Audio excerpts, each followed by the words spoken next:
Hey guys, this is Cubyr, and today I'll be doing a tutorial on Ortega method for 2x2. Just to say, first of all, this is not a tutorial for beginners. This is not beginner's method, so if you're a beginner, this might not be the best method for you, but for more advanced cubers, I would definitely recommend it. So, first of all, just the basic principle of Ortega is that, let me just scramble it up, is that you solve for a side, not the whole layer. It doesn't matter if like these two are switched or these two are switched. You just solve for a side, and then you solve for the other side. And this will be a full tutorial that will include solving for both sides and then permuting them as well.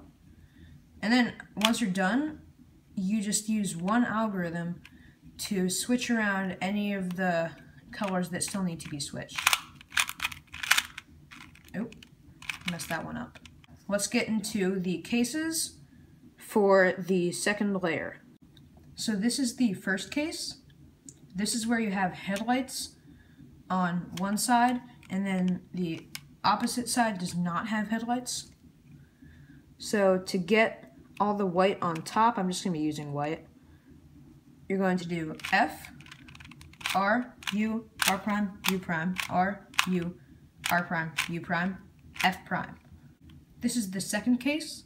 It's where you have headlights on one side and headlights on the other side. You orient it like this so that the headlights are on both sides, the left and right, and then you do R, U, R prime, U, R, U prime, R prime, U, R, U2, R prime. For this next case, it's where there is a bar on top, and then there's also headlights on the side.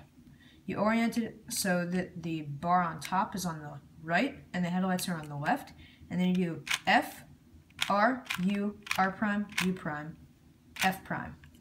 This is the fourth case. It's where you have a bar on the right and no headlights. So you do R, U, R prime, U prime, R prime, F, R, F prime. This is the fifth case, where you have a diagonal on the top and then two on the sides. So you don't want to orient it like this. You want to orient it so that the two that are on the sides are kind of facing the front right piece. So you do F, R, U prime, R prime, U prime, R, U, R prime, F prime. This is the second to last case. It's where you have one on top and one to the right of it, but not to the left. This is called soon also. And what you do is R, U, R prime, U, R, U2, although I would recommend doing U2 kind of prime, and then R prime. And then finally you have pretty much the opposite of the last case. So you have one on top and then one to the left of it. So just do a U prime, and then do R, U2, R prime, U prime, R, U prime, R prime. So now that we're done with those cases, we can get onto the basically permuting both layers, those cases. So the first one, many of you might already know if you do 3x3, it's T-perm. So this is just where you switch two that are right next to each other, and the bottom layer is already solved. So you do R, U, R prime, U prime, R prime, F, R2, U prime, R prime, U prime, R, U, R prime, F prime. This is the second case, which is basically just where you switch two on a diagonal and the bottom layer is solved. If you have something like this for the first layer and then the last layer is solved, you can just flip it around, which is actually called Z2. That's your little cubing fact for the day. You just do F, R, U prime, R prime, U prime, R, U, R prime, F prime, R, U, R prime, U prime, R prime, F, R, F prime. And that's the same as YPerm on 3x3. Next we have the first true Ortega case. Woohoo! So this is where you have a bar on top and bottom, and if they're not the same color, I'll explain that in a minute, don't worry. And these two need to be switched, these two need to be switched. So what you do, you orient the bars toward you, and then you do R2, U prime, B2, U2, R2, U prime, R2. And another thing about this algorithm is that if the bars aren't the same color, like if it's like this, if you have a weird case like this, then what you do is you just do a U move or a D move, it doesn't matter, so that the bars will line up, and then you do the algorithm. And after that, all you'll need to do is move it back to the solved position, and then you'll be done. And this is the fourth case.